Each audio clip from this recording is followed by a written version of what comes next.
Oh, hello. Oh, look, I've got It's cable quite ties funny. flying So everywhere. when the intro music's playing, I can still see you guys. So you can't see each other, but I can see That's you why I was guys. doing that. Lance was doing a proper little old shindig in the on the camera. We need to change that tune soon. Yeah, I'll work on playing Some like a lift music album or something. No, it's all right. Once I've learned how to play the fife, I'll just play the intro music live every time. Oh Christ! It'll be lovely. Oh, sorry, Rachel. Yeah, basically we were still typing out the content. It just said shocking timekeeping. How do I unsubscribe? On that topic, if anybody would like to subscribe, we are two followers away on our Instagram from 100, and I've got this amazing little graphic that I made a couple of weeks ago, and I'm so keen to put it on Instagram at some point. So what I will say is, when you find the button that tells you how to unsubscribe, if you can let us know, because then we can tell all those that haven't subscribed where the button is to subscribe. Exactly. Because we don't know that either. Evening, Sean. What's sunshine? Shawnee. All good. Right. So we are talking top 10. I still haven't painted that, by the way. Oh, you're getting there? No. Still had to try though, surely. No, that is dry. It's this magic stuff that if I took lager down there, would it come out the ceiling? No, but I will try and catch it in my. There it is. Thank you very much. Mr. You had a Badger, haircut, by the way. Mikey, have you had a haircut? No, I've actually put hair gel in my hair today, and it looks ridiculously different than it does normally. Regrow. I thought that earlier.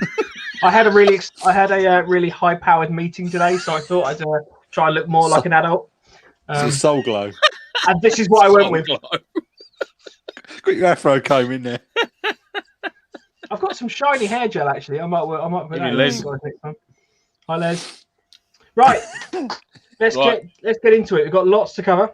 So this is our top 10 elements to consider when going to your first Milsim. So the idea is that you've got your gun, you've got your sort of basic tactical gear, you've got some boots. You've done 106 skirmishes, but you want to have a go at Milsims. Or 7.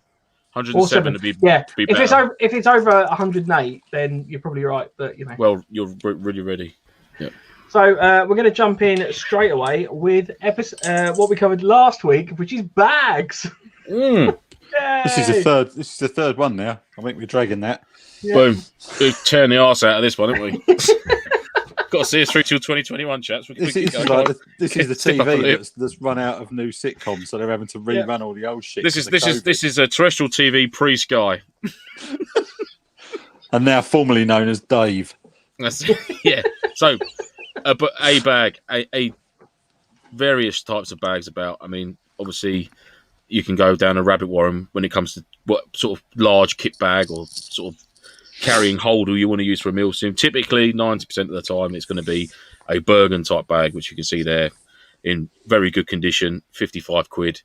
I mean, you can't really go wrong with that. It's a tried and tested piece of kit. I mean, obviously, Paul, you've got was it the X300 you use, which is a Warrior one? Yeah, it's got the Warrior Assault Systems X300, which I picked up at an absolute snap. So they're 240 or 250 odd quid new. I picked mine up for just over a ton on the pre-loved Facebook page. So I wouldn't, to be fair, I would never have gone out. Well, no, I'm not going to say never. Highly unlikely that I would have gone out and just dropped up 200 odd quid on a rucksack. Absolutely, I wouldn't have done, because there's more stuff that I'd have got one of those and then gone and treat myself to another sidearm. Yeah, something, just because it's another gun rather than a bag. But when that one come up, literally, I saw it crop up on the page, dropped the geezer a message, and that was it, done and dusted within a matter of minutes. And yeah, that then branched out into the lovely relationship with the guy that I've then got that's done that chest rig for us. So it's kind of all brought the worlds together on that. So yeah, cool. But, so I mean, yeah, bag's a bag, mate. Yeah. That's it. I mean, and obviously, if your first event, you're not going to be wanting to spend out fortunes and fortunes, but then at the same time, you don't want to go down I don't say the cheap avenue, because sometimes you can get some cheap stuff, which is actually really, really good kit. I mean, Mark and Paul, I remember you saying you got a day sack each off eBay for like 15, 20 quid, and it's been absolutely solid. So there's nothing wrong with it, as long as someone's obviously you need someone else to buy it first to make sure it's all right before you get it. But there's absolutely nothing wrong with getting a cheap bit of kit. But that's a tried and tested piece of kit that's been around for donkey's years, and it's absolutely hard as nails. So I mean, personally for me, I use one of them, and I've never had an issue with it at all. So it's a good solid bag right there. First Milsim I went to, because for those that are freshly tuned in, or but to get into airsoft, I pretty much flogged most of my fishing gear. And many years ago, my old man got me a fishing rucksack. Absolutely nothing military looking about it at all. It was green and brownish colour and had a really hard plastic base on it. But it did have the bag that goes over the top to keep the wet out and all that sort of stuff. I just use that. It literally is.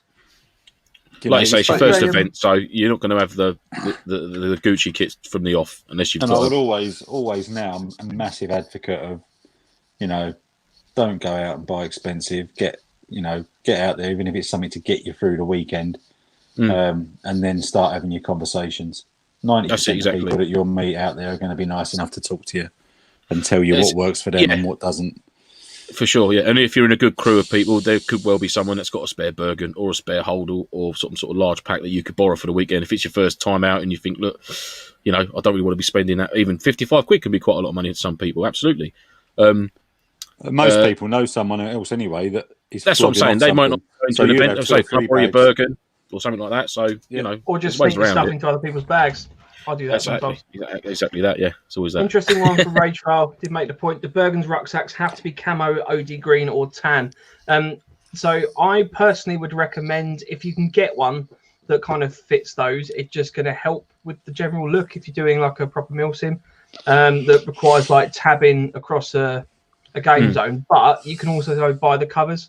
So like the rain cover or something like that. At the end of the day, if you I think they're only like a tenner or something, aren't they? If you've already got a bag. I don't think the dust covers for the Bergens are overly expensive. Obviously, you're going to have to be mindful of. They're obviously, if you're going to get a military cover for the bag, they're going to be designed for the short back or long back Bergen. So whether they do like a Civvy Street MTP bag waterproof rain cover that you could sling over a Civvy backpack that's like black or a dark blue or whatever it is you've got, I can't see a site being too precious over someone having a Holdall that or a Bergen as such that's not a non-military colour. I don't know. They could be. I don't know. Well, that's what I was referring to. Sorry, it's what Gaz just said. So wouldn't recommend like a neon green day sack, and that's what I'm sort of referring to. If it's more a case of if you're tabbing through the game and you're likely to be in contact while you're carrying your bag. You're going to want something that's a little bit more camo. That's the only, if you've got a black like mountaineering backpack or something like that, you could pick up a 1 by 1 meter bit of scrim net or camouflage netting that you could chuck over that for a tenner. Do you know what I mean? And I'm sure that'd be more than acceptable. That first one that I went to, I'd like to think it. Well, I'm not saying it is, but I'd like to think that'd be sort of acceptable for a black. If you had a black backpack on or Bergen type bag that you could sling a scrim net or a camo net over the back of it and sort of put it on there proper, just so it's not going to come off when you're moving about. I can't see that being a problem, really. Longmore Milsim, you was parked up outside and dropping your kit off at the front door, so it really didn't matter because literally it was holding your shit for the weekend in your room. Yeah. Do you know what I mean? I think it just, like you say, it depends if you're signing up to an event that in its description of itself is hardcore. This is the battle dress. This is the this is the type of event we're after. We're aiming at this era, and we need it to be authentic because that's what people are paying a lot of money to do. Then you kind of know what you're signing up for. It's it. By the time that people are going to, if for the first event, I'll expect it would be doing sort of like a local. Sorry, just opening my beer, my ring finger there. There we go. I'd expect people to do an event at their local site, local to them, rather than going to I don't want to say top tier, but like one of the more advanced, more well-known events. There we go. Perfect. Yeah, so that's a 20 to 30 litre one, though, to be fair. So that's more of a day sack sort of cover. But you can get them. Do they still do sort of jumbles, military jumble type things where you go along? War and Peace Revival, War mate. And Peace sort of thing, yeah. That's the one to wait to come back. War and Peace Revival. You could go down there for a day and you could completely kit yourself out for a Milsim, and I guarantee you'd come away happy from that place, and you wouldn't be spending an excessive amount of money at all. It's just rows and rows and rows of ex-surplus kit, stalls, shops with big stands, and then you get round to the far end. There's a big airsoft area down there. yeah, that's a great place to go to pick up kit for Milsim and that. I know there was a surplus store in Dartford, but I think that's shut down now. But you don't see as many of them around as you used to get. There we go, 120 litre. That's perfect. Yeah. That'll cover any long back or short back Bergen. Bob on, nice one, Mike. There you go. That'd cover a small Mini, that would, wouldn't it? Yeah, I'm not going to get an every if it's raining, and you've got a small person, job done. I reckon I could get in there, with room to spare. Right, bags. That's pretty much bags. That's bags covered. We have a decent bag, guys. A decent bag. Right. So next up on our list, we have shelter. Pegging. Oh, sorry, shelter. Peggy. Peggy. Bosh.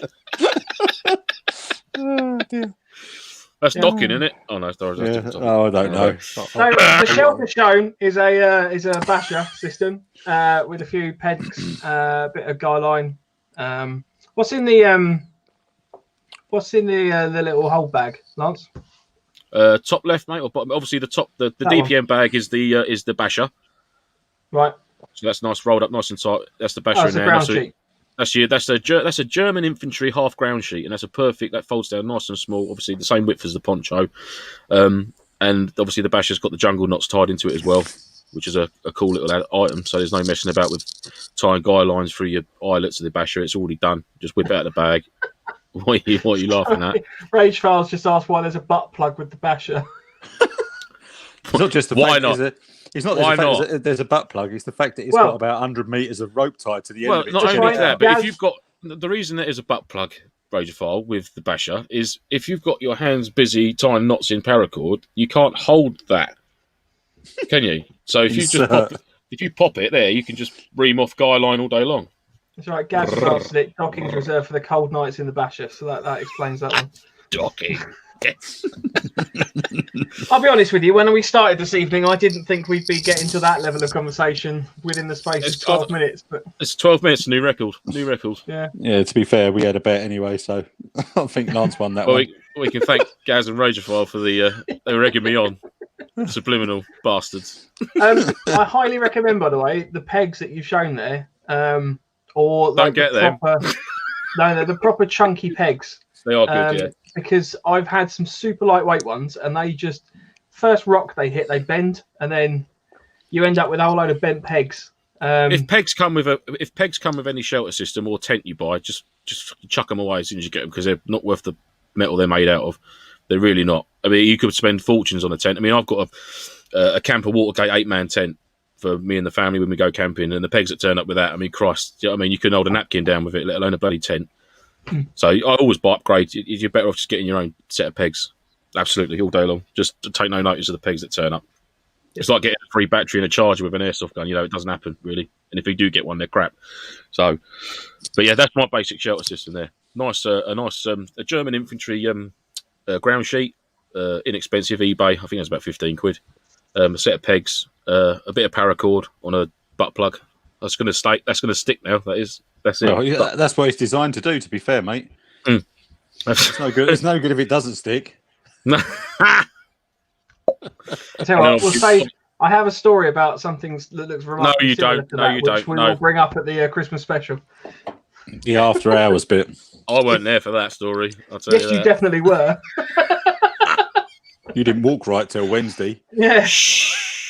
Gents, what's the? I told everybody else I had chafe.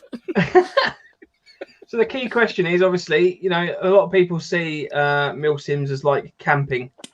So why would we not bring a tent instead? What's the benefit of this? To be fair, it says it's fast but I took a tent last time. When I went to Apocalypse.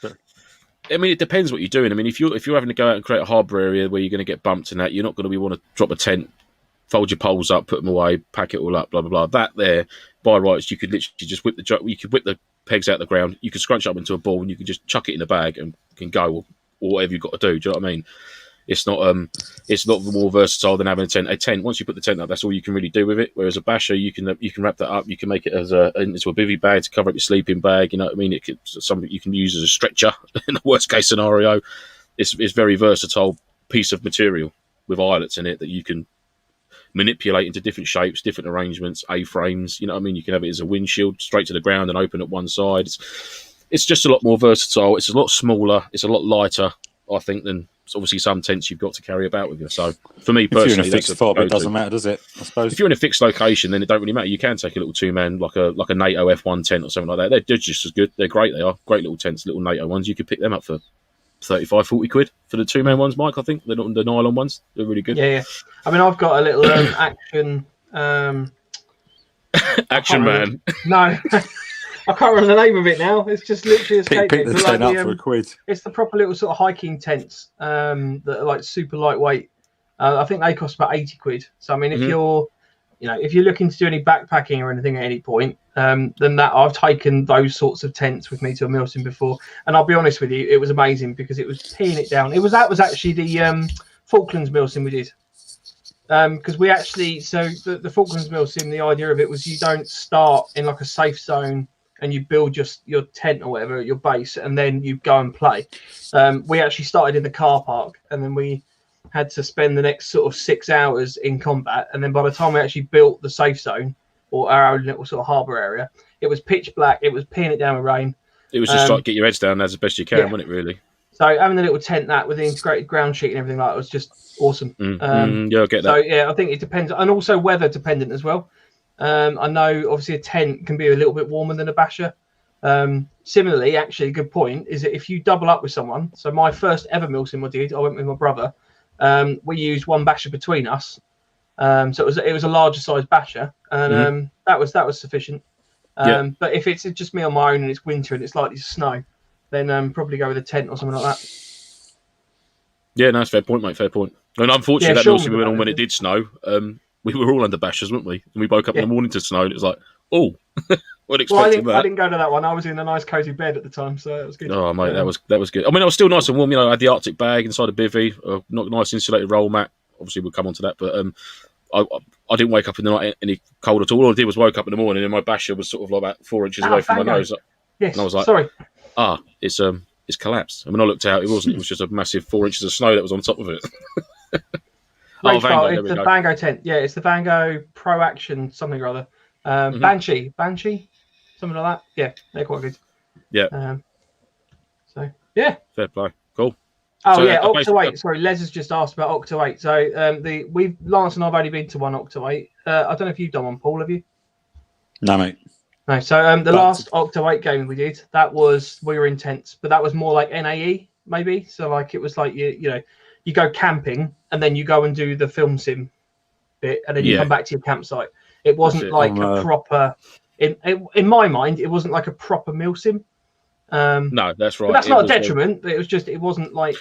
No, absolutely not. It was a brilliant event. I thoroughly enjoyed it, and it was different. And it was nice to have when you did have a bit of downtime. It was nice for us to be able just to sort of get around as a team, have a nice chat. You know what I mean? A bit of food, and sort of mull things over and bits and bobs like that. Whereas when you're on a full Milsim, it's on all the time. You know, there's no stop. Evening, Charlie. Hello, sunshine. It's on all the time. Do you know what I mean? From the time that whistle blows until the end of the exercise. Christ, the end of the event, it's game on. Whereas obviously you get like a film sim or a battle sim over a 2-day battle sim where you break for that evening bit. It's just different. It's just a different setup, a different type of game. That's all it is. It's no belittling of the way that Octo do that event to how Legion do theirs. They're just two totally different events. So I'm booked in for Brands Hatch Place Hotel. I know. I thought, you know what? Might as well meet the missus and make it an evening fun time. No, fair enough. Yeah, after naturally a few beers. And you had a shower, of course. To be fair, mate, the last one that we went to, we actually, because one of the tents blew down, it literally collapsed in the wind. We couldn't even get the tent up. That was windy as buggery, that was. So we ended up spending the night in some like abandoned mobile office thing, which was so full of spiders. And when I say spiders, I'm not generally afraid of spiders. I know Tony. It's a good job we had Tony Bassett there. He's not afraid of spiders at all, no. He was terrified. He was squashing them with his tiny torch. But honest to God, genuinely got bitten on the hand by probably some sort of spider that I'd never seen before. I offered my to hand urinate all on swelled it, up over the night. You wouldn't let me do it. yeah, it was pretty bad. So it's the trouble though. Some people have got no sense of adventure, have they? That's it. Well, I'll wait till he fell asleep, then I pissed on his hand. So it got cozy. Apparently, I don't know. I've not done a little aerial view of that area, but somewhere along that road that airsoft site is on, there is a full scale cowboy town down there. And I not only know it because my mates. Where we went for the Octo 8 one? Yeah, so round the back by Fulcum Road or Fulcum Lane or whatever it is, down that way, round the back of Brands Hatch. Oh, Brand, sorry, I'm thinking of when we went to the event at Tuddenham. The one that's coming up. Okay, mate. Yeah, so yeah, one around the back there somewhere. And so we went round their house and got lashed up, stayed the night. Woke up the next morning. Went for a walk up the back. Pre-COVID, obviously. Oh, absolutely, yeah. Pre-kids. When I used to go out and get lashed. We fucking wanted then. And we went for a walk up the back, and it is a full-scale, proper built town that they do all the dressing up and reenactments and all that there. So worst case, you can go and stay in some burlesque we rock up in our load of camo gear. Just a quick one from Gaz. What are your thoughts on the Yank Poncho basher systems? I mean, what we're going to do is cover sleeping systems as a whole separate episode. This is just like a whistle-stop tour. What I would say with the bashers, I've slept under a Poncho basher, and it works really well. Not the biggest basher system, but yeah, I mean, if anyone's kind of questioning what that is, it's basically a poncho, i.e. your hood and the poncho sheet. You tie the hood hole tight, and then you just use it as a basher sheet. So it's yeah. That's cool. I mean, I like the basher setup because once if you do a basic A-frame tight to the ground, if it's a bit windy, you don't want to get the wind blowing in underneath the material. Tight to the ground. Whack your Bergen at the end of your basher at the head end. Acts as a windbreak or whatever end the wind's coming from. How are you going to set it up? I mean, it works. It's just a nice, easy shelter. It's waterproof and it works. It's nice and easy to put up. You know what I mean? If you've got no trees around you and you've got a couple of basher poles, I mean, they're a couple of foot long, extend out, so you can use a couple of basher poles. Or if you've got if you're in a wood block, just a ridge line between two trees over the top. I mean, 4 pegs. I mean, it's done. It's minutes. I think there's a video on YouTube of a British soldier setting one up in under a minute or something like that. Something crazy. It's perfect. Yeah, it's just perfect lightweight shelter. Really good. About half an hour. Perfect. Yeah. Right, next up we have. An hour later, I'd have fucked it off into a bush. Come back to the car. Fucking thing. Sulking. In the motor. Bollocks to a lot of you. So we're going to cover this one quick. This is obviously dry sacks to do with the packing. We obviously covered this in episode 9, which was last week. So we're not going to sort of dwell on this too much, but dry sacks are a highly recommended thing, especially when it's raining. Yeah, no one likes soggy sacks. No, soggy sack is not a good sack. It's frowned upon, isn't it? It is, especially in today's modern society. That is poor sack etiquette. On that note, this is a power bank. Skip to that photo. There we go. Yeah, it's one I use. This is obviously a power bank for charging mobile phone. A lot of tracer units now. A lot of tracer units nowadays. a USB chargeable with micro USB. During the war, they weren't chargeable. At the steam powered. Tracers ready. Right. That's all for tonight, folks. Yeah. Don't. We're out. So these can also charge biothings as well, which is useful. So we're going to cover comms again next week. So this is kind of comms loosely in terms of more electricals, I guess, as a general term. But there's nothing better. Oh, there you go. Look. A little pocket rocket. So this one, it's got a little. I don't know if you can see it. Boop, boop, boop, boop. Is that a little pocket pleaser? Is it? Yeah, that's the one. If you press the button on the end. You two have got to go and see your wives tonight. I'm just saying. Maybe I did. Perhaps that's why I'm already like this. Maybe we did. Yeah, but I carry a few of these, and honestly, they're see how many you can fit. Worth their weight. Exactly. So this one, I don't know if you see but it's got the USB or it's got the well, whatever it is, the micro USB slot or whatever. Yeah, and it lasts fucking ages. So charge your phone up. I have one for my phone. To be fair, that's pretty much about what I used it for. But I sometimes take my iPad with me. So if I've got the GoPro and I want to sort of watch the footage that we've recorded that day to see whether it's worth keeping any of it or clearing it down or whatever we may use it for, it can charge my GoPro, it can charge the iPad, charge the phone. Yeah, nice. How many charges you'll get out of that? I mean, obviously that one I've got there is if Mike loads up the box, because that's why I took a picture of the back of the box. Yeah, 2 seconds. The milliamp hours and that on it. Les has actually asked the question: what megahertz would be ideal for a Milsim?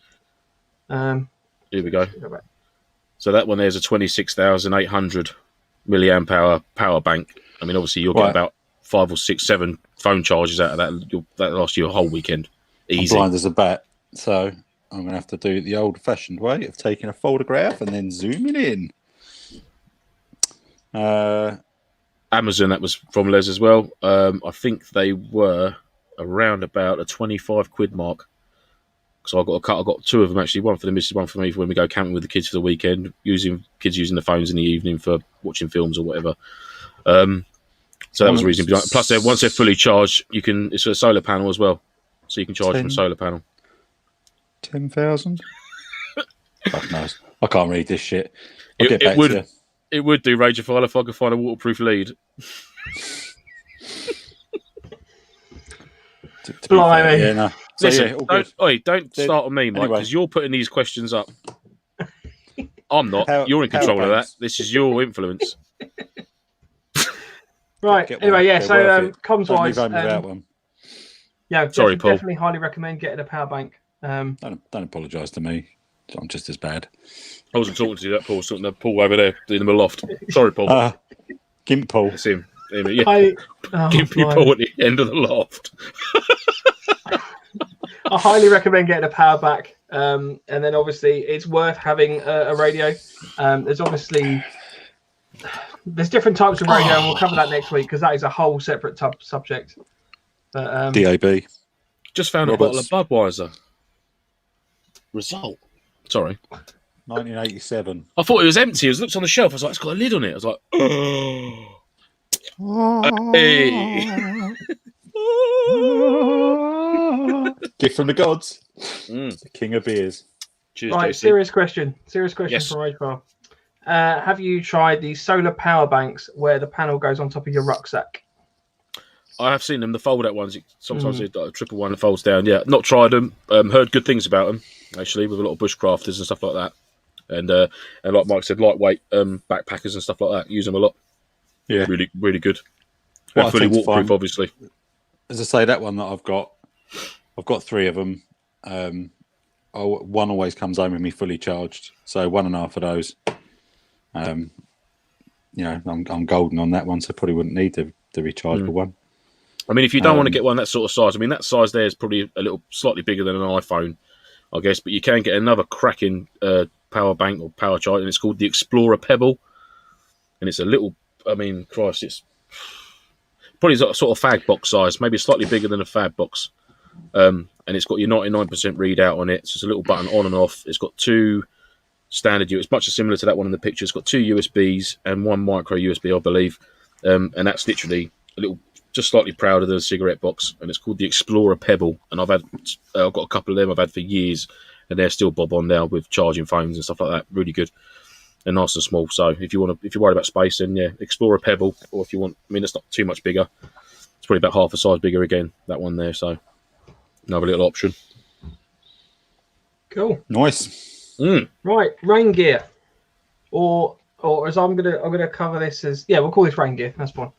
So there is nothing worse than going on a 24, 36, 48-hour Milsim and being wet. Don't make a joke out of that.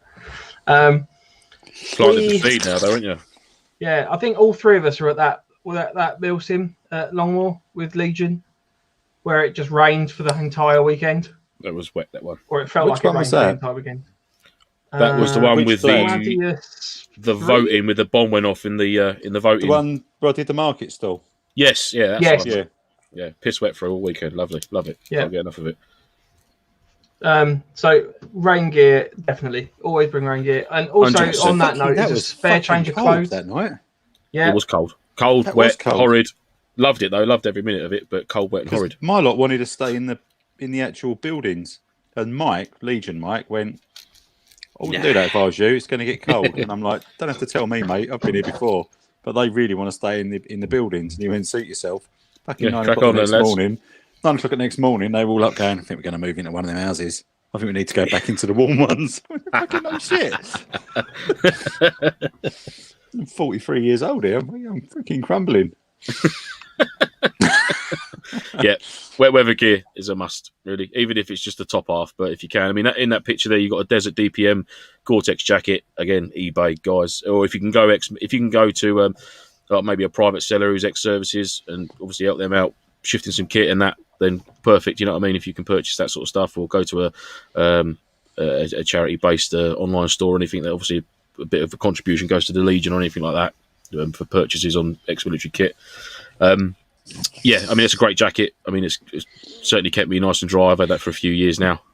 And then obviously you've got an MTP poncho there, which is what it is. You know, it's a basher with a hole in the middle and a hood on it. So you can literally, the good thing about a poncho is that you can just whip it out of that pack, chuck it on over the top of your plate carrier. Even if you've got a day sack on, you can just sling it on over the whole top. If it's nice and quick, you know what I mean, you're out the rain. It's keeping your kit dry. I mean, it's a bit of a ball late to operate in. Listen to me. Christ, it's a bit of a ball late to carry on playing your game with it on, but if you stood down for a bit, it's nice to being dry though. It's nice to be dry, yeah, definitely. If you can get dry, then get dry, obviously. So yeah, there's a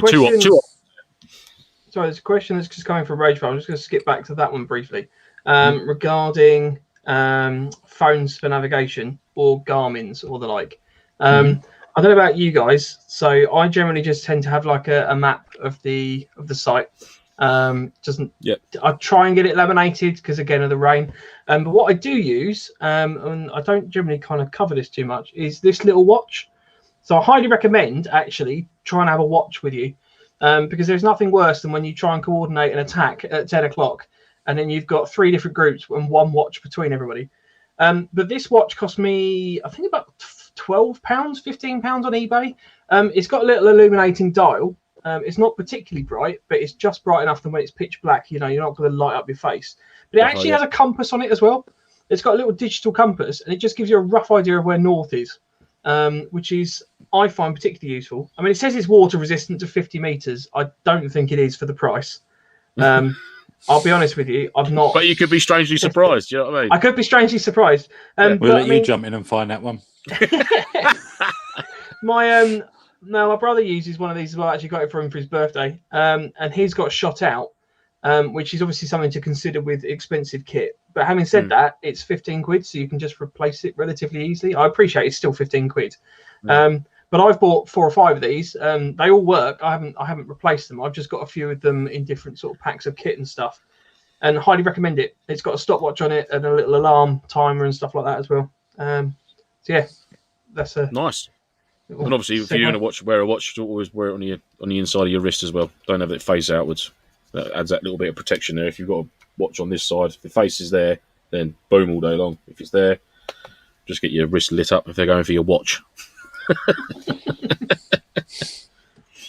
Should we jump onto torches? Yeah, it is what it is. You know, for your first event, obviously a basic head torch that's ideally, if it's capable of displaying a red aspect on it for nighttime kills. If you've been hit out at night, a lot of sites they ask you to put a red light on, so you're not constantly getting lit up. And obviously, if you're a dead man, then you can obviously have the red light on, make your way back to your respawn or your fob or whatever it is you've got to go to. Well, it helps with night vision as well.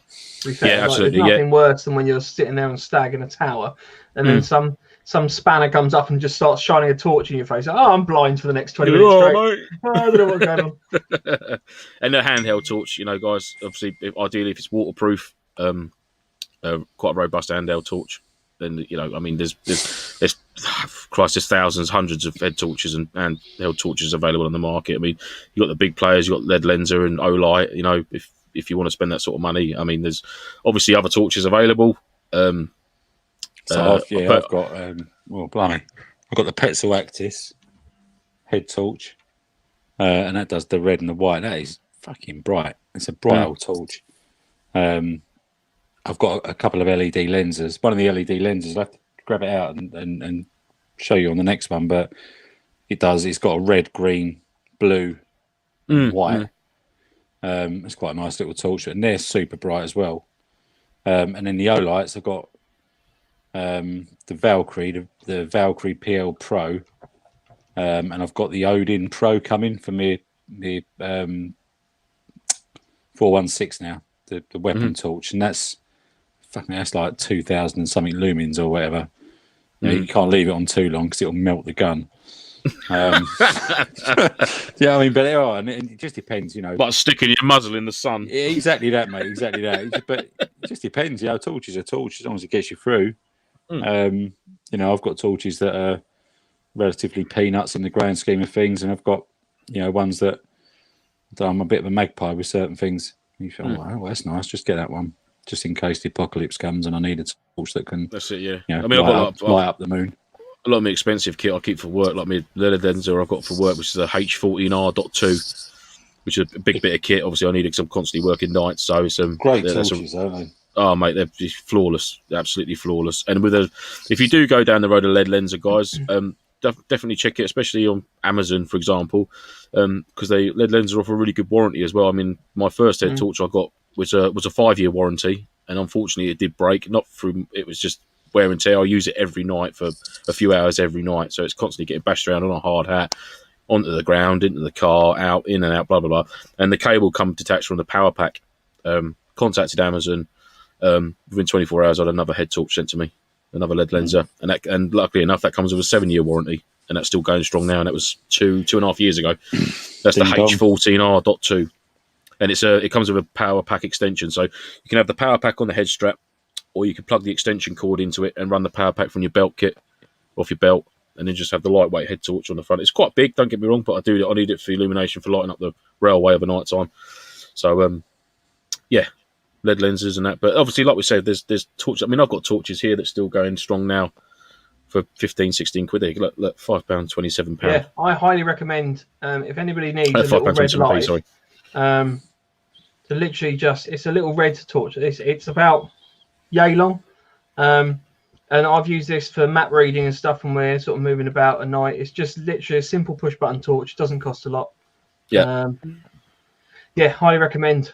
If you've got a couple of quid just knocking about, you've got multi-buys there, guys. If you're in a team and it's your team's first event, then if you go down the multi-buy route, you're going to end up paying like £4.90 each between you, or whatever it's going to be. So always look out for them deals for multi-buys. And when it comes to being your first Milsim, if you are going to do it as a sort of a team, then a lot of surplus stores and that will do like a bulk purchase. Like if you do like 3 or 4 bags, you could find yourselves saving a lot of money. So it's always something to consider.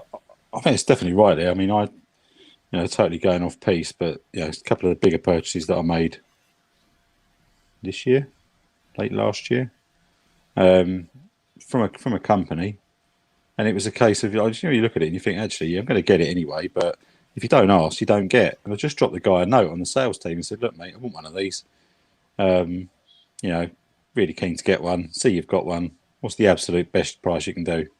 And he ended up with about 300 quid off of it. It was a big spend anyway. Do you know what I mean? But if you don't ask, you don't get. Even if they say about, oh, sorry, the price is the price. I think you've lost nothing by asking, have you? You might end up getting 15 quid off something. There's always room to manoeuvre, isn't there? Yeah, mate, absolutely. Highly recommend on whenever buying pyro, doing exactly the same thing as that as well. If you buy a reasonable amount of pyro, shopping around asking for little discount and stuff like that is good. Sorry, especially some of the places that have like the sites or whatever. I know get some of these indoor arenas and so on and so forth. You go and approach them and say, look, how much for a box of 200 Mark 5s? Or I think that's only what we did that first time we went to Longmoor. We just bought a box of smokes and a box of Mark 5s. All again, like a couple of quid. Team purchases all the way, guys. When it comes to the pyro, even BBs, you can get so much. You can get a much bigger discount buying bulk for your BBs and your pyro, especially if you've got an established team. Lucky enough, I've got a team full of great guys. So when it comes to events, it's we'll just chip in, and then Mike comes along as well, which is always handy. With his hat. Mike is an integral part of my team. I'll have you know. That was a joke. Not this mic, the other mic. Not this mic. Yeah. Mike in my loft next to the Paul other down mic there. at the other end of the loft. The one sitting with Paul. Just helping him pull his rubber trousers on at the moment. Down you go. Come on, no, down. Stay there. Shh. Right, med kits. Yeah, basic IFAC. There it is. So, question is, obviously, if someone is new to Milsim or maybe an Airsoft hole, because I, to be honest with you, I always take a basic medical kit whenever I go out. That's generally, it. I mean, why would somebody need a medical kit? I mean, yeah, you know, you can keep you in the field for starters. Why do you need a torch so you can see it at night? It's one of them things you take with you. I mean, I carry one in my bag, which I never leave the house without. I've got a little green, like 20-litre day sack. I take it to work with me. If I go shopping, it goes in the car with me. It's got a med kit. It's got a few bits and bobs, a few essentials in there. It's just getting into that habit of taking stuff that's, you know, it's going to make your life easier. And God forbid you never have to use it. But, you know, there's times you could nick yourself, cut yourself, anything like that. So, you know, how hard is it to try and get a bandage, a emergency blanket, a few plasters, some burn gel sort of thing, paracetamol, ibuprofen, a large wound dressing. It's no biggie, it's no drama. You know what I mean? Especially with a Milsim event, everyone carries an IFAC in the forces and that. So, and there you go. Shit in there. So in this one, I've got same. Go on, mate. No, so I actually use my medical kit quite often. But not for all the plasters and stuff. So I keep in there things like Germaline, a bit of anti-chafing stuff, chapstick, sun cream. Yeah, that's good. I've got my Swish packets. Got my little little advert for Swish there, which is the mouthwash stuff that everyone ridiculed me before. I remember you telling me, but it was a terrible explanation. Yeah, you just put it in your mouth and. You put it in your mouth, it melts, it makes it all go minty, then you swallow it. It's great. You know how to whistle, you put your lips together and blow. Say there, boy. Anyone see some news? Anyway. Oh. So the only other thing that I'm going to say, I've got very much similar to yours. So in mine is, I've got the burn gel, but I've got two different sizes. So I've got big burns and little burns. That size. And I've got that size. Just in case. No one, imagine that if something's rubbing and burns, that friction, just don't need it, do you? And then, so yeah, all the other general bits and pieces. So I've got the blanket, 4 blanket, which is that one there. That's it, mate, yeah. A couple of those. It's the ice cold packs. Compress sort of thing, yeah. Yeah. Crack the stuff, and then that goes as well. And then the other, where is it? Is it in here? Oh, it's in this bit. This one here. You can see that. It's the tampon. It's not an eye wash spray. Oh, okay. So if you get shit in your eye, nice little eye wash spray on that. So yeah, and that all fits in. I mean, it's probably way too much in there. I feel like Charlie out of fucking Casualty. Actually, probably more Nurse Megan. I was about to say Meg. Yesteryear. Poor old Megan. She ended up being a homeless woman in Home Alone 2, didn't she? She did. Feed the birds, tuppence. No, that's Mary Poppins. It is, but she was feeding birds. Yeah. They were both feeding birds. I won't tell you how she made the money to feed the birds, but there you go. It's a different story. But yeah, so I carry that in there. But that will stay in my main pack, to be fair. And then in my other bag, I've got good shout, Rage. Just some personal bits. So I've got there is like a micropore in there, but I've got my epilepsy tablets. I've got some of the 7 in a pack, 1 a day hay fever tablets, just the chemist's own, a couple of Nurofen, just a couple of things that really, if you wake up and you've not hydrated too much and you've got a headache, you could take a couple of tablets and get rid of it rather than fuck your weekend up. But yeah, so that's my little kit. It's actually very, and obviously very cold. To go and sort of to coincide with that as well. This is a personal medical kit, so that it's a first aid kit that you could use for yourself. And obviously, if worst case scenario, you did have to use it on someone else, then. But it's always best to, if I've got my own kit. Mike's got his kit. Paul's got his. You use the stuff out of Paul's kit for Paul. You use the stuff out of Mike's kit for Mike, and so on and so forth. Especially like Paul just said, there was epilepsy. He's got his own medication. There's things like that. You don't want to go fucking about with things that you don't know about, and especially with that, don't try and do something you don't know how to do. There's one big thing there, when it comes to medical stuff. You know what I mean? Another side point to that, it'd be good to have some basic first aid knowledge prior to a Milsim type event, or in general. You know what I mean? Just the basics of first aid sort of thing. It's always good to know for any situation, regardless if it's airsoft or anything. Just Joe Public down the road, drops to the floor. You're like, whoa, things like that. It's always worth looking into. I mean, if you want entertainment value, hide the epilepsy tablets. It'll bring you on a fucking laugh. I won't remember much about it, to be fair. We'll probably end up in hospital. Together. Les has just pointed out it's always good to have a team medic, and we've got 2 in our team. So, yeah. It's something I've considered because they offer, obviously at work, they're always after first aiders. Yeah, definitely. If the workplace offers you it, you might as well do it. It's a lot of people, when you ask them, what are you doing it? What are you doing it for? Most of them do it because it's if anything happens at home. I've got the kids at home. At least if I've got that, paid for by work, same sort of thing. Use it wherever. I'm doing it because November Foxtrot told me I should be a medic. Medic! Well, I've got it with my work. To be fair, this is obviously different to being a medic in the game as well. Like, nobody wants an emergency tracheotomy or anything like that. That's it, yeah. Who's got a biro? Yeah. I just want to be. Stay with me, man. Stay with me, man. I had a splinter. Gaz makes a good point that inhalers and EpiPens, if they're in the same place for the whole team, then everybody knows where they are. Mm-hmm. And absolutely. And on the side note to that, if you do have any underlying sort of health conditions when you do go to an event, it's obviously critical that you let the event organizer know privately. If you're in a team, then let your team leader know. If you don't know them, if you've got your own team of mates that you've gone with, obviously your mates are going to know what's going on. But if you're in, say, 2 of you turn up to an event and they've made a squad of 8 out of a couple of guys from there, 3 from there, another couple of guys from there, it's imperative that you let people know that, look, guys, I'm epileptic, I'm diabetic, or I've got this condition, this, that. If this happens, this is here, or it's there, or wherever. It's important for you and for the other guys around you to be able to help. Allergies, all sorts, isn't it? Nut allergies, yeah, and all sorts of allergies as well, like you just said. Yeah, licorice ones. You never know. And actually, a point that Gaz makes about keeping inhalers and EpiPens in the same place. I know it's something that we try and do as the Punishers, which is if you've got bandages. And this is obviously pre-COVID when you're allowed to touch each other.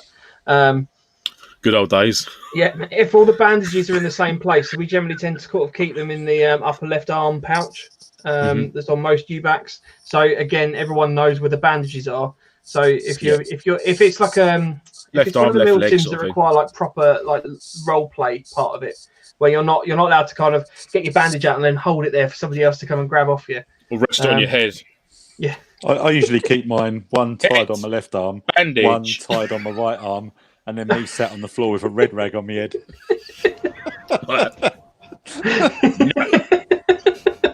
Fucking stupid sport. I know I should have taken up fucking golf. I hate this fucking game. Could have been sat there fishing for carp with a fucking bacon sandwich. No. Yeah, if you take, some of the games you go to. Some of the games you go to have lakes, and just take some rods with you, it'll be fine. That's it, yeah. Right, next up we have comfort kit and clothes, and I'm going to include welfare items on this as well. So one of the things to sort of consider is what's going to just make you a little bit happy if you're a little bit down. You've just been shot in the face, you're cold, you're wet. Don't make that joke. But things like a can of Coke, something like that, a little bag of sweets, or a line of it. I've got mine. This is my down in the dumps comfort. Breadstick. You got a cigar? Oh, cigar! That's a fucking breadstick. This fucking breadstick. Nothing better than a pack of breadsticks with some dip and some hummus. That every Milsim, I take one with me. My man, yeah, I do like a cheeky stogie, I must admit. But as an extension to that, obviously clothes as well. So clothes are bring good. Comfy clothes. Bring a spare pair of pants. And socks are critical, especially if it's going to be gipping wet and there's a chance you're going to get your boots submerged. No blue ribbons, Paul. Oh, Paul. Hey! Oh, he's drawn! There we go, look. This week's episode sponsored by Blue Ribbon. I'll tell you what, I'm not even kidding. I am going to... I'm working up the patches. No, I'm working up the patches at the moment. I'm going to create a Blue Ribbon patch that we can offer as Paul's own little personal patch. But it's, Paul's ribbon. Paul's ribbon. Oh, dear. There's a comment made the other day that I'm going to be out in the field one day at a Milsim and someone's going to come up to me and go, "Oh, you're that bloke from Nofo. Oh, I have a blue ribbon. I've got one in my bag for you." It'll be an icebreaker. Merry Christmas. Have a blue ribbon. You're going to hate them at some point. I went on the Milsim and you'll be like the Pied Piper. You have all these airsofters following you with your giant blue ribbon float. It's like the Milky Bar kid, but for Blue Ribbon. Oh dear. Get a name for myself there, won't I? If you give that man a blue ribbon, reopen Operation U Tree. Oh, so. Another item I always recommend taking as a little welfare thing is a balaclava. That leads on well, doesn't it? That was I just thought that. I was just literally as I said it, I thought, oh no. The reason for that though is that if you're in a cold night, if it's a cold night, the balaclava is really good. Obviously, just keeping your face warm, and it's just that little thing of if you are cold, a little bit of extra warmth here and there does help. Yeah. Wet wipes, yes, These. definitely. Not necessarily a pack this big, not unless you've got some special dietary needs, where you might need to remove the crosshairs from other places other than your gun. But these are essential. I took a pack. This is the one thing that someone said to me. All the rest of the kit you've got, make sure you chuck a pack of those in there. I'd love to know what's in a wet wipe because there's some things like say you spill something on the floor in the kitchen, you try to rub it, nothing. You get a wet wipe out, a baby wipe. Magic shit, innit? Magic shit. Clean the kids up with them. Yeah. Can I just say, as someone I reckon it's dipped in Chernobyl and then just bagged. As someone that works with a public sewer network, though, in my job, please don't flush them down the toilet. No. Like even the flushable ones, I would always be a little bit hesitant. Public service announcement from Mike Fraser. Oh, it's terrible. Right, so just a few little comments with the chat. Gaz just asked Scotty showers with the baby wipes, and whether I had zip ties with my balaclava. Duct tape. Just an 8-ball. And Rage has come in and said balaclava, sweets, and wet wipes. All we need is a van and a bag of puppies. God damn, son. So, right, in all honesty, right, this episode was meant to be like our flagship episode. This is the one that we give to everybody as like a welcome to November Foxtrot, welcome to Milsims. Have a watch of this episode, and we can't use this for anything now. This worked for me, mate. Honestly, this is the flagship one for me. This is it. This is the one. This is all the info. We're covering all bases. So, is there anything else anybody else wants to add on comfort stuff? Obviously, it goes without saying, your warm kit, extra socks, a change of top at least, a minimum. I suggest you have a change of top, a spare pair of gloves, obviously pants, your socks, your foot powders there in the picture. I wouldn't necessarily suggest seal skins for your very first event. If you've got plenty of socks, spare socks, that's something a little bit further down the road. And if it's your first event, it's probably not the greatest idea to choose the winter to do your first event. You're probably better off going in the spring or the summer, guys, if I'm honest. It's still comfy socks, though. Absolutely, yeah, 100%. Your regular tabbing about socks, your walking boots, socks, and things like that. Yeah, 100%. Yeah, but all I'm saying is that if you went to an event, your first event, if you try to sort of make it's going to be the spring or the summer, which highly likely could well be now, you can take away the sort of the thermal layers a little bit. Do you know what I mean? Sometimes you might get a bit of a chillier evening in the springtime, but it's when you're going into like the November, the December, January, February, up to sort of March time, that's when you're going to be wanting the proper softy jackets, this, that, and the other. Do you know what I mean? So, take a couple of extra layers, some thermals or whatever. You can always take it off. You can't put on what you haven't got. And if you do get wet, just reassure yourself. You think I'm wet now, but I've got dry kit back there. I can change out of this when I get in my DOS bag tonight. I'm going to keep these wet trousers on for now. As soon as I get back, I can whip them off, chuck some new dry trousers on when I'm sleeping. When I get back up, yes, your wet and dry drills, guys. So your wet kit stays on you when you're tabbing about doing this, getting covered in shit. When you get back to your DOS bag, then you get your head down for a couple of hours, out your wet kit, into your dry kit, back out your dry kit, into your wet kit, and back out again. And that's just a way to keep yourself. Yeah, that's something to look forward to. Do you know what I mean? I'll be honest, mate. I just get more dry kit. Fuck being wet. I just want my blue ribbons. Going back to one of the earlier episodes and things, we were talking about whoobies and like the jungle blanket type things, bits and pieces like that. They're quite good as a comfy item because obviously you can just throw that over you. If there's a fire going, you can just go sit in front of the fire, have 5 minutes while you're just having some food and that. So unless there's light discipline, you can't have a fire, of course. Yeah, of course. Ragefile said, to be fair, a lot of modern cold kit packs down really small and weighs nothing. So exactly. Yeah, true. Absolutely. And if you get into a regular rhythm of how you're packing your kit, 9 times out of 10, you may well just take some extra bits and bobs that it's just out of habit, and you think, oh, Christ, I've got that in there. Pop the old Ranger rolls. On or Ranger rolls, mate. That's it. Ranger rolls. All the time. Cool. We're moving on to what we covered in episode 2, food, cooking. Yep. There's a couple of options I've got there. So you've got basically your Crusader Cup cook set on the right hand side there. That is basically a metal dish that the Crusader Cup would sit on with a fuel block or a fuel cell in the bottom of it.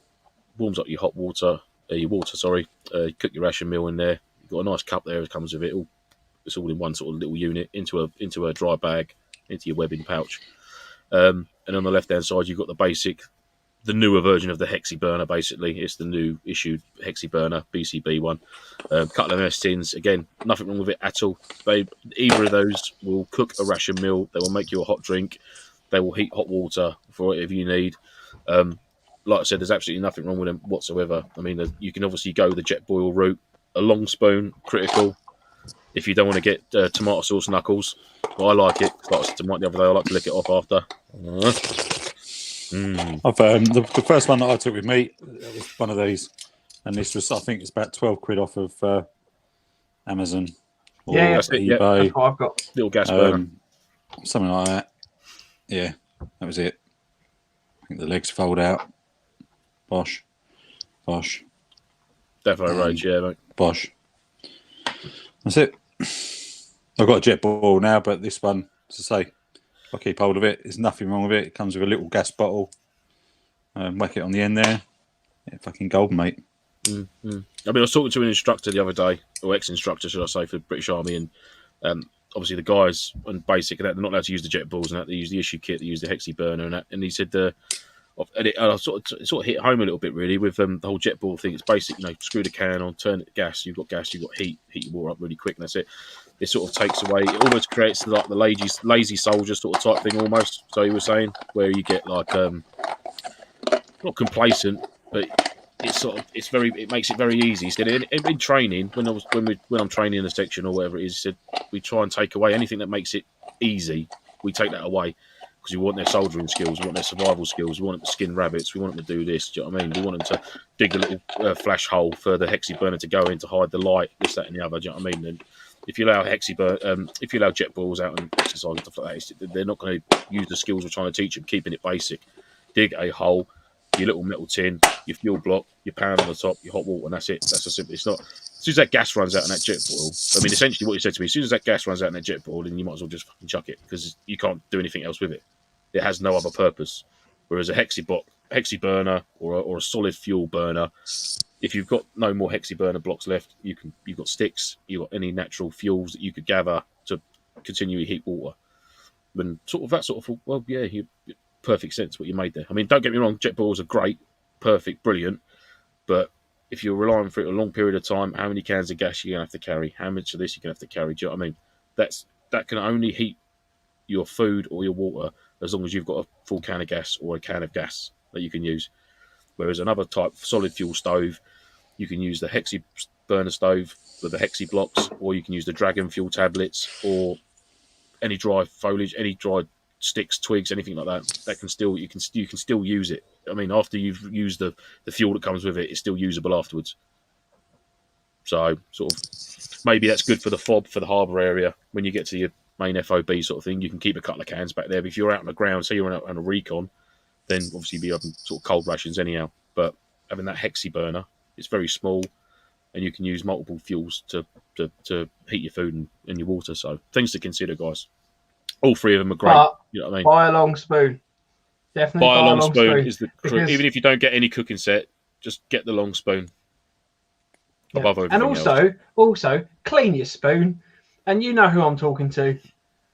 Yeah, I name and shame. Absolutely, you'd love it. Name and shame. Dan, clean your spoon. It's Daniel terrible. wants to clean your spoon. I don't think he's ever cleaned that. I think he just licks it clean after every meal. Yeah, I was just I've about been to to say multiple events with him where I'm pretty certain that if that spoon's left on its own, mushrooms will grow. I'd like to demonstrate that Dan bought the KFS set that Dan's got now, the knife, fork, and spoon set that Dan's got now, is the set that he bought on our very first ever Milsim Apocalypse with me, Dan, and Kenny. Pre-Punishers. That's where Punishers came from. There's the three there. And his so he's sitting there, and this is Dan cleaning his utensils after eating. So he's once he's done, get our t-shirt, rub on there. I'll sit back in the bag. That's it. And that's been the same for the last 6 years now. Sorry, you lost me at the licking the bottle bit. Was there something about a spoon? Yeah, pretty much. That's how literally how Dan cleans his utensils, and it's been the same ever since. 6 years of that. Just a saliva lick. That's fine. I'll pop it back in there. And on that note, we're going to move on to sleep systems. Yes. So we will obviously cover sleep systems again as a whole separate episode because we want to talk about hammocks, we want to talk about tents, we want to talk about bashers, we want to talk about sleeping bags and the like. But for a basic Milsim, you've got your DOS bag, you've got your bivy bag, you've got a roll mat, and that's all you need. Yeah, I mean, I asked a couple of questions in our team chat earlier, and like the guy said, could there be different setups for buildings, and if you were outside under tarps or under bashers? I don't think there is. I mean, the only difference is with a building, 9 times out of 10, you're going to be able to use your vehicle to get to that building, so you could well have a cot bed or an A-frame bed type thing, a cot bed or a low-level Euro height type little wire one. You click the poles in and this, that, and the other. But that you could use that anywhere. Let's be honest. It's a sleeping bag, your bivy bag, a roll mat, a foam roll mat, or inflatable, self-inflating, whatever it is, it's got to be. That one there is an inflatable roll mat, which I'm yet to try out in the field. Got my reservations about it, but at the same time, I've tried it at home. I've laid out in the living room. That does feel mega on the carpet. On the carpet, watching me film on my front like that. Pass the snacks, please. I don't know. It's like a British Army Falklands sleeping bag. The 90, the 58 pattern or the 90 pattern one. Fucking hell, mate! Honestly, you'd roast your bollocks off in it. It's a cracky. It rolled down to next to nothing anyway. But I had that when I was way back in the Scouts. That was a cracking bit of kit. Well, last week when all Black Friday was going off and all that, and I managed to secure an Arctic bag off of Mike, was it Preppers UK? Prepper Shop UK, which turned up a couple of days later, and I've got to say, for ex surplus, these didn't have a blemish.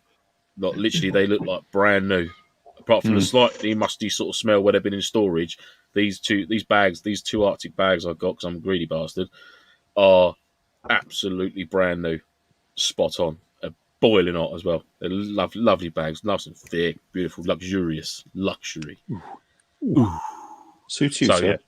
But yeah, I mean, you can pick up a decent ex-surplus bag for, well, what do you think, guys? Between sort of £30 and £50? Is that sort of like a ballpark? Yeah. It depends. It's like anything, isn't it? You can get a sensible one for a sensible price. You can go up as high as you like. Exactly. I mean, it's all depends. Season 4 one that I've got was whatever, 3 figures. It all depends on your budget at the end of the day, guys, what you've got. And obviously, at the event you're going to, I mean, if you are going in the winter months and you can't, there's no point looking at a jungle bag for 15 quid because it's not going to do the job. I mean, it's nothing worse than being cold.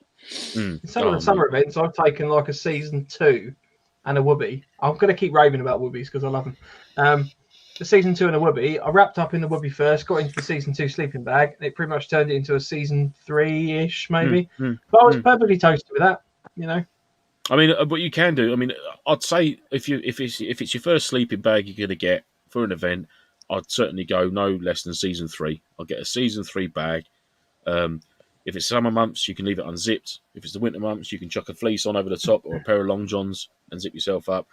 I've got a Season 3 snug pack bag, and I also got the jungle snug pack bag, which fits inside the Season 3 perfect. So it's almost like a double layer bag. You're almost creating a Season 4 there, and you've got the best of both worlds. You can take your Season 3 through the fall months. You can take your jungle bag, which compacts down to about slightly longer than a beer bottle, if you like, in the summer months, in your hammock or whatever it is you're doing. Two great options there. And obviously modular, you can add one to the other, take the other one away for your summer and your cold months as well. You know, I've just got a thing for sleeping bags. So I've got 2 Arctic sleeping bags now, as well as the medium British Army bag, as well as the snug pack, as well as the jungle bag. I'm just looking on Millet's website, and I mean, even brand new sleeping bags, you're only talking sort of 40, 60 quid, as I thought. And then I got down to the bottom, and there's one on there for 260. So I'm assuming that's like North Pole level. I'm going to go wild camping. We're in Everest territory now because of that. I think. Posh people call that shop. I would say posh people call that shop Malay. Malay.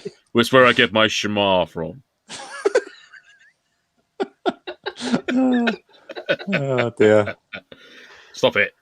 Next, but yeah, a solid sleeping bag, guys. That's the main thing. Kit's jumped in. That inflatable mat won't have any insulation, so unless it's for summer, you're going to wake up with frozen bollocks. Yeah, unless you've got the Thermarest thin pad between you and the mat. But there we go. But I'll put what I'll do with my inflatable mat, it'll go inside the bivvy bag. That's another little point, guys, with your sleep system, with your main bivvy bag, if you like. Your DOS bag goes in there, but not only that, if you put your roll mat or your inflatable mat or your self-inflating mat or whatever it is in there, or your Thermarest mat in the bivvy bag as well, it stops you sliding off it. It stops it shifting up. Because I've done it before where I've not done it, and I've woken up in the morning and my roll mat's been like 20 foot down the fucking woods, and I'm sitting like laying in the mud like, shit, where did that go? Yeah, that was mostly because we're dragging you about, wasn't it? Where Mike's been throwing me around in the tent at night. Thrashing, we call it. Thrashing. But if you keep it as one sort of like modular unit, you get your bivvy bag out, fluff that out, get your roll mat in there, get your DOS bag in there. That's all contained in. And one thing with bivvy bags, I've actually bought some like muslin net, like mesh screening, and I've actually sewn that into the panel because mine sort of zips up. I think it zips up all the way around. It's almost like you just entomb yourself. But in your bivvy bag. Yeah, but I found that really claustrophobic. So what I did is I actually zipped. Yeah. I zipped like a panel of. I sewed like a panel of this mesh stuff in there, and then some Velcro, so I can pull it all apart. But that means that I can completely enclose myself.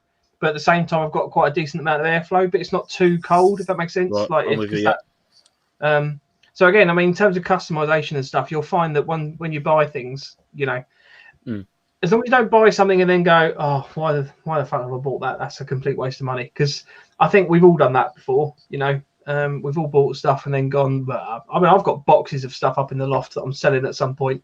But if you find something and then you kind of, just tweak that, and you slowly customize it and it makes it better for you. Exactly, mate. Like we say, when the amount of kit you take on your first event, I mean, that's why the reason for this was like these are your essential items that you will need. 100%, you'll need these to be able to safely take part in an event and be comfortable. Away from this sort of episode, guys, is for someone who does airsoft. He's got his plate carrier, or she's got a plate carrier, the webbing set, your basic fatigues, you've got your main weapon, your sidearm, blah blah blah, your boots. You've got all them sort of bits already to take part in skirmishes.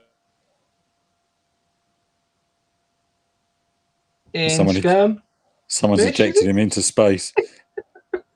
That's his missus pulled the plug on. I'll tell you what it is. This is what happened last week. His laptop battery went, didn't it? He did. I bet it's. Oh, is he coming back? I'm here. Hello. Hey. Hey. Yeah. Welcome back. Previously. So yeah, this is basically for someone who does skirmishing, regular airsofter, who's branching into the Milsim side of things, who hasn't got like the outdoor side of the kit that's required. Do you know what I mean? So you've got your basic setup for carrying out a skirmish day or a 1 day event, but this is more for like the overnight in outside in the elements, blah blah blah. Mike, what are you laughing at? Gaz just said the guy in the corner has pulled the plug. So I'm assuming he's either referring to me, who's running the stream, or Mike or Paul in your loft. Mike's just strangled Paul with the Ethernet cable. I need a new pool. Any volunteers? Kit said, tend to one layer around here. mats because apparently our value stacks. Oh yeah, sorry, our value. Yeah. So that's in terms of the thermal conductivity, I believe. Yep, that's it. So Cool. Well, that Nice. How are we getting on? that is our top 10 list. That's it. We've covered it. Shit. I'll tell you what. Are there any little bonus items that you guys would throw in as like something to just make your Milsim more enjoyable? Let's throw it that way. Oh, I'd certainly take A mortar. a mortar, Yeah, to be fair. a minigun, a Black Hawk helicopter. The mortar, I must admit, if used properly and not in a twattish way, because we all, it's not an RPG. It's a fucking mortar. That's it. On the ground where it should be. The amount of videos I've seen of people like, I'll sit there and go, no. That last Milsim that we did at Longmoor does my fucking head in. I can't stand it. You see a mortar tube and it's like, yeah. touched the nerve, and I. Oh, I can't stand. Honestly, Paul, you touched the nerve, mate. Got the right up now. That's so that last Milsim that we did at Longmoor, where I did the market stall. I had all my guns with me, and my sidearm, everything, all packed in. It was all squared away in the room. I didn't use it all weekend. I just had a rucksack full of mortar rounds, and just carried the mortar, and that's all I used. And it was I had the time of my life.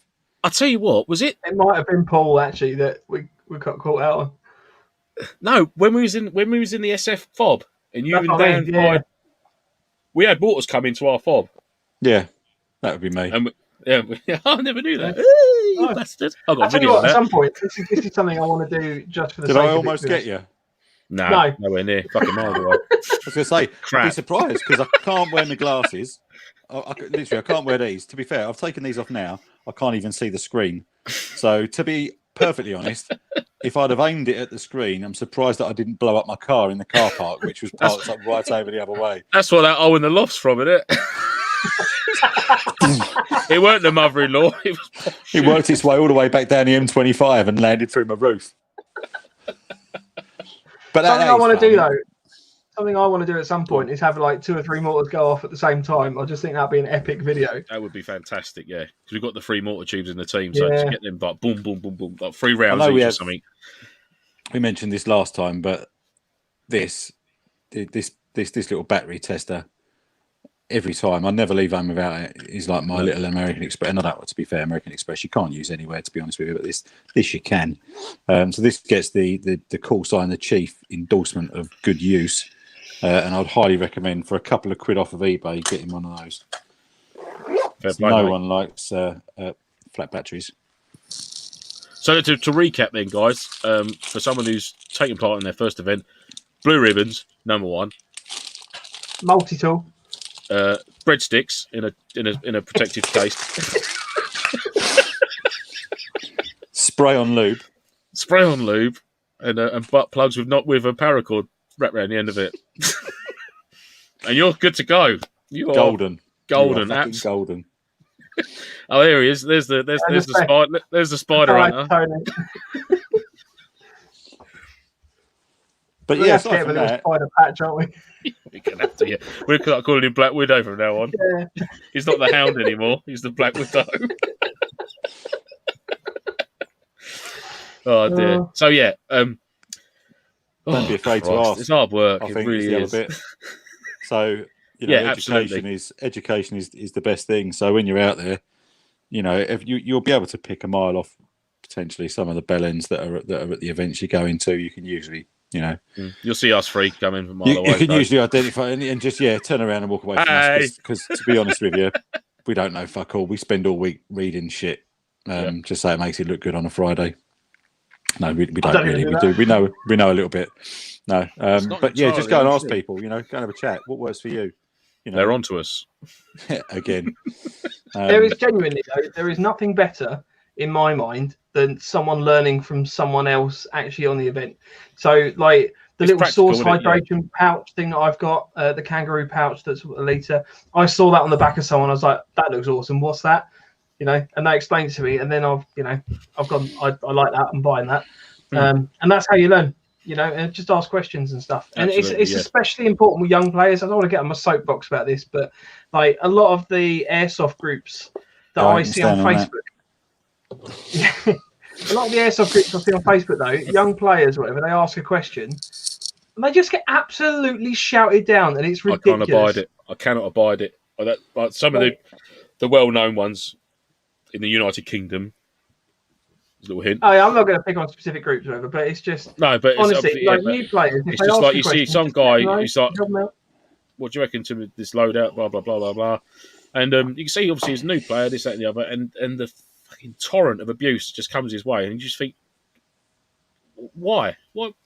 It's easier to help him out. That'll be the death of the sport. To slag him off. Do you know what I mean? It is. It's terrible. It'll be its downfall, mate. I'll tell you what's funny. I posted there was a picture on our Facebook earlier today, which is there was a genuine Argentinian soldier in his snow camouflage gear, right? So proper military. This is not an airsofter. I posted that on one of the Facebook groups, and 2 or 3 people have already gone, "Oh, that's so cringy! Oh, that's so cringy!" It's like it's an actual soldier. Like he's not just an airsofter. But yeah, thought that was funny. If he was wearing that in the middle of Iceland, that's why it was funny. Get out. That's cringy. There we go, guys. Exactly what you say. Exactly that, mate. And the effort that people make to put someone down on these social platforms, and that is beyond me. I just boils my blood, mate, every time I see it. And there's a lot of times I've actually private messaged someone and said, "Look, mate, I love your setup. Perhaps maybe you want to think about this or that. I mean, I'm no expert, but I'm just offering advice in a nice way. You know what I mean? Because, like I said, I just the fucking abuse that some people get just for purely asking a question. Say, what do you think of this, guys? What do you think I could do better? Oh, blah, blah, blah, blah, blah. And it's like, just help the guy out. He's asked a simple question. Don't be a dick about it. That's all it is. I've always said, I believe children are the future. Teach them well, let them lead the way. Well, of course you have. You've got enough of them, haven't you? There's a fucking song in that. Show them all the beauty they possess inside. Sexy chocolate. You have to stop there. Don't go on about teaching about the beauty that they hold inside, because that shit gets you arrested.